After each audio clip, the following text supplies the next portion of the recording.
A quick question. What's involved in enabling V6? Wow, I would have paid you to say that question. What's involved in enabling V6? Pretty much nothing. The reason is that if an exchange, an internet exchange, an internet fabric is a layer 2 fabric, essentially an Ethernet switch, then all you've done is you've either gone to Afrinic or to an organization that's operating the switch. You've allocated an address range. Under most circumstances, a /24 in V4 space, maybe a 23 or 22 if you're looking at major growth and you want more space. Well, you would go to the same organization or go to Afrinic and get a V6 allocation. You would take a /64, which is a standard space that you would use for V6, and then you would allocate IPs to every member. And because an internet exchange is a layer 2 facility, technically, there's nothing else you have to do. Now, the flaw in this is if you're running a route server.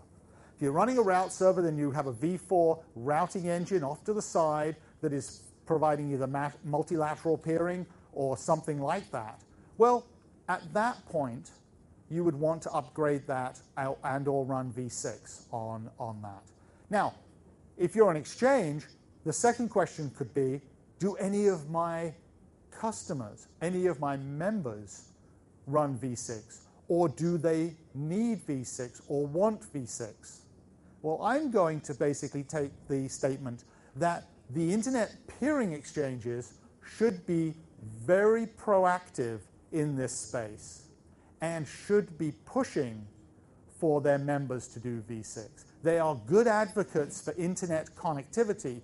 V6 is as important as V4, and that statement will become truer and truer as we go forward. So the exchanges are a great place. And if you go back into to organizations like Afrinic or to ISOC, they would provide an exchange all the support they could ever need in order to help them take the step and do V6. So thank you for the question. But who's using V6? So there's lots of different ways of looking at this. And we've got a bunch of stats. Again, it's another website. We've been running an IPv6 progress report now for, I actually don't know, 6 or 7 years now, maybe a little bit longer than that. We've been plotting the amount of V6 in internet domains, in Alexa lists of websites, of BGP. And BGP and AS numbers are the key things for internet exchanges. So this is a good graph of the number of global ASNs. There's about 38,000 globally that operate that run V6.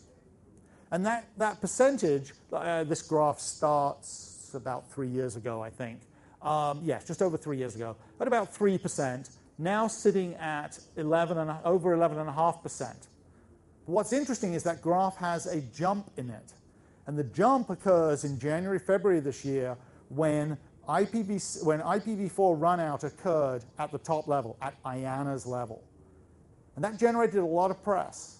And even network operators sort of woke up and said, ooh, this is important. And so you see this absolute jump in the graph. You can take this as 11% is great or 11% is very little. It doesn't matter. This graph is going in the right direction. Okay, I said right before that I was between presentations and beer. So here we go to the summary. Very simple summary about IPv6. Unbelievably simple summary about IPv6. It's a positive summary about IPv6. It is that good things are happening globally in the IPv6 world. The graphs, every single one of you that you look at is up and to the right. In other words, more V6 is happening. If you're sitting on a network that's only running V4 today, go look at what you can do to run V6. I've given you the tunnel broker idea, but I'm going to give you the other simple statement. Go to your service provider. If you're buying transit, whether you're buying in London or in country or wherever, and your service provider, you say to them, I want IPv6. If the answer is, no, we can't do that and may not be able to do it for a couple of years, you've got to think about whether you've got the right service provider. If you find out your service provider does have IPv6, then look at what it takes. Look at some of the training materials, the tutorials that are run through every Afrinic meeting and some that are available online, and look at what it takes to enable V6. Look at your hardware vendors. If you're buying new hardware, at this point in time, it's going to be pretty hard to buy something that isn't V6 capable.